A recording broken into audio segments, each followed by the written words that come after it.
Happy learning all of you. My self Viren Wadhwa from Swastik education. आज के इस lecture में हम लोग chapter number 1 electric charges and fields का एक डेरिवेशन करने वाले हैं जिसका नाम है vector form of Coulomb's law. इस सीरीज में हम लोग हर एक चैप्टर के वेरियस डेरिवेशंस को डिस्कस करने वाले हैं। So without wasting any time फटाफट से स्टार्ट करते हैं। सबसे पहले कूलम्ब्स लॉ क्या होता है हमें वो पता होना चाहिए। कूलम्ब्स लॉ क्या स्टेट करता है कि कोई भी दो चार्जेस के बीच में जो फोर्स होता है वो directly proportional to the product of their charges होता है और inversely proportional to the square of distance between them होता है। We know that the force is a vector quantity. तो बस अभी हम लोगों को कूलम्ब्स लॉ का वेक्टर फॉर्म जो है उसको डिराइव करना है। चलिए करते हैं। सबसे पहले हम लोग लिख देंगे थोड़ी सी चीजें जो हमें बोर्ड एग्जाम्स में डेफिनेटली लिखनी है, उनको बताना है, हमें चीजें आती है, हम डायरेक्ट सॉल्व करने नहीं लग जाते, right. So consider two charges plus q and minus q which are separated by distance r where अब देखो यहाँ पे है ना एक चार्ज ये है q1, ये एक चार्ज है q2, राइट। दोनों पॉजिटिव चार्जेस है, दोनों लाइक चार्जेस है। इसके ऊपर ये q2 कहाँ फोर्स लगाएगा? इससे दूर। So this is the direction of force 1-2। Force 1-2 का मतलब क्या होता है? Force experienced by charge 1 due to 2। और फोर्स 2-1 का मतलब क्या होता है? Force experienced by charge 2 due to 1। ठीक है, ये दो फोर्स है हमारे पास और इनके बीच में अब ऐसा समझ लेते हैं कि this is origin, right, this is origin. So origin से जो पहला चार्ज है उसका जो पोजीशन वेक्टर है उसको अपने r1 वेक्टर अज्यूम कर लेते हैं और जो चार्ज 2 है उसका जो पोजीशन वेक्टर है उसको अपने r2 वेक्टर अज्यूम कर लेते हैं। हमें पता है हम वेक्टर को एरो से दिखाते हैं तो हम ऐसा अज्यूम कर लेते हैं ये दो एरोज हैं। अभी हम लोग क्या करने वाले हैं? Force on charge due to 1 calculate करने वाले हैं और force on charge 1 due to 2 calculate करने वाले हैं। जो फोर्स होगा वो क्या होगा? अब आप लोग को पता है कोई भी एक वेक्टर क्वांटिटी होती है उसका एक मैग्नीट्यूड होता है और उसका एक डायरेक्शन होता है कि नहीं? एक मैग्नीट्यूड होता है और एक डायरेक्शन होता है, right. Any vector quantity is represented by a magnitude and उसके साथ ही साथ डायरेक्शन। ठीक है, अब देखो जो फोर्स इसके ऊपर लगने वाला है उसका जो मैग्नीट्यूड है वो क्या है? वो आप सबको पता है। फॉर्मूला होता है फोर्स का, क्या होता है? के Q1 Q2 upon are square या उनके बीच में डिस्टेंस का स्क्वायर। अब हमारे इन दोनों चार्जेस के बीच में जो डिस्टेंस है वो क्या है? मोड आर वेक्टर, ऐसा बोल सकता हूं मैं, आर वेक्टर है, राइट। तो हम लोग मोड आर वेक्टर यूज कर लेते हैं। अब बात आती है डायरेक्शन की। अब डायरेक्शन कौन दिखाता है? डायरेक्शन किसी भी क्वांटिटी का अगर हमें चाहिए तो वो एक यूनिट वेक्टर दिखाता है कि नहीं? तो यूनिट वेक्टर को हम कैसे लिखते हैं? यूनिट वेक्टर जो होता है वो होता है vector upon magnitude of this that vector, that particular vector. ठीक है, अब देखो इन दोनों के बीच में अभी हम लोग फोर्स क्या निकाल रहे हैं? किसका निकाल रहे हैं? चार्ज 1 पे निकाल रहे हैं। Due to what? Due to charge 2।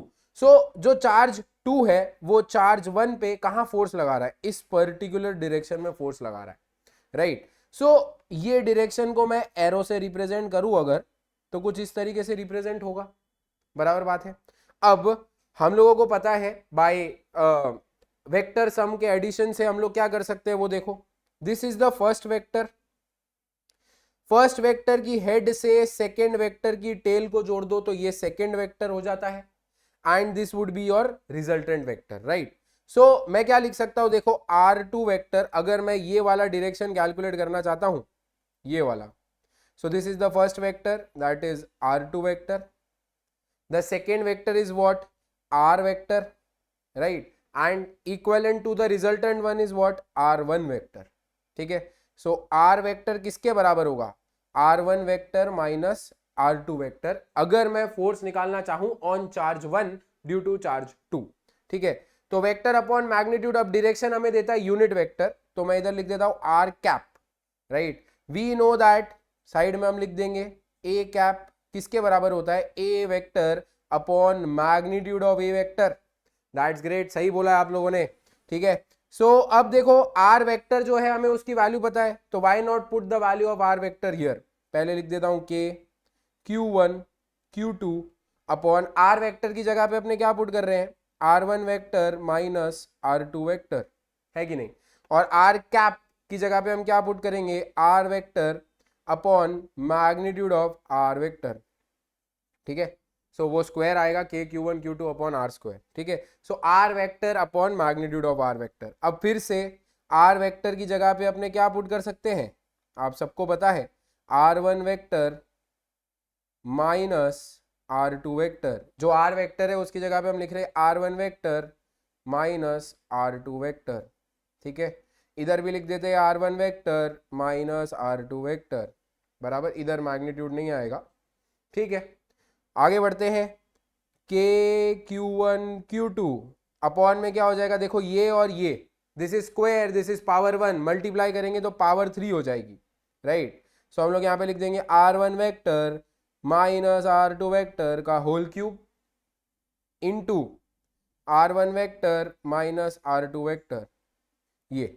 So this is your force on charge 1 due to 2, this is vector form of Coulomb's law, ठीक है। अब हम लोग क्या करेंगे, force on charge 2 due to 1 निकालते हैं, ठीक है। सेम तरीके से पूरा ही का पूरा सेम चीज करना है, बस फोर्स किस पे निकाल रहे हैं अब, force on charge 2 due to 1। यार आप लोगों का सवाल नहीं होगा कि सर ये दोनों फोर्स तो सेम ही होने वाले हैं, क्या दिक्कत है, बट हमें इसे प्रूफ भी तो करना पड़ेगा कि ये दोनों सेम होने वाले हैं। सो कैसे प्रूफ करेंगे, सेम, अगर कोई भी फोर्स लिखना है तो पहले मैग्नीट्यूड लिखेंगे फिर उसके डायरेक्शन से मल्टीप्लाई करेंगे। सो मैग्नीट्यूड तो सेम ही रहेगा, k q1 q2 upon mod R vector का square into R cap, right. Direction को हम लोग कैप से डिनोट करते हैं, यूनिट वेक्टर, राइट। अब जो यूनिट वेक्टर है उसकी जगह पे हम लोग लिखते हैं R vector upon magnitude of R vector का मैग्नीट्यूड ऑफ आर वेक्टर, ठीक है। अब इसको थोड़ा सा और सॉल्व करेंगे तो k q1 q2 upon mode r का क्यूब होगा और r वेक्टर होगा। सर आप पूरी चीजें सेम ही तो लिख रहे हो, एक छोटा सा चेंज होने वाला है बस यहाँ पे जो r वेक्टर की वैल्यू होने वाली है, क्या वो r1 vector minus r2 vector ही होगी, सोच के बताओ, थोड़ा सा दिमाग लगाओ, इस चीज को देखो, वीडियो को पॉज करो, दिमाग लगाओ, क्या r वेक्टर की वैल्यू r1 माइनस r2 ही होगी, सोचो, ठीक है। आई होप सो आपने सोचा होगा, किसी ने बोला होगा यस सेम होगी, किसी ने बोला होगा नहीं। सो करेक्ट आंसर है नहीं, सेम नहीं होगी। देखो फोर्स ऑन 2 ड्यू टू 1 कहां लग रहा है, इस पर्टिकुलर डायरेक्शन में लग रहा है। इस बार पहले क्या लग रहा था, फोर्स इस डायरेक्शन में लग रहा था, अब फोर्स इस डायरेक्शन में लगने वाला है। तो डायरेक्शन चेंज हो गई, मैग्नीट्यूड वही है, डायरेक्शन बस चेंज हो रही है। तो डायरेक्शन अपने चेंज कर देंगे तो डायरेक्शन क्या हो रहा है, एग्जैक्ट ऑपोजिट हो रहा है। बस ये जो वेक्टर है इसमें एग्जैक्ट ऑपोजिट है, तो इस बार are vector r1 minus r2 नहीं, उल्टा हो जाएगा, r2 माइनस r1 हो जाएगा, ठीक है। सो हम लोग इस बार ही आर वेक्टर की जगह पे क्या लिखेंगे, k q1 q2 upon mod r2 vector minus r1 vector का whole cube into R vector की जगह पे क्या लिखोगे, r2 vector minus r1 vector. तो दोनों फोर्स बस अपोजिट डायरेक्शन में है, इसलिए उनकी जो वैल्यू है उसको हम लोगों ने अपोजिट करके लिख दिया, माइनस लगा के लिख दिया है, ठीक है। So this is your force on 2 due to 1। अब अगर आप लोग चेक करो, force on 1 due to 2 and force on 2 due to 1, दोनों का जो मैग्नीट्यूड है, ये वाला पार्ट, ये मैग्नीट्यूड वाला पार्ट, ये वाला और ये वाला, दोनों का जो मैग्नीट्यूड है वो सेम ही रहेगा, ये हम लोग देख पा रहे हैं। और जो दोनों की डायरेक्शन है वो अलग अलग होगी, क्यों, क्योंकि देखो इधर r2 माइनस r1 लिखा है और इधर r1 माइनस r2 लिखा है, दोनों की डायरेक्शन अपोजिट है।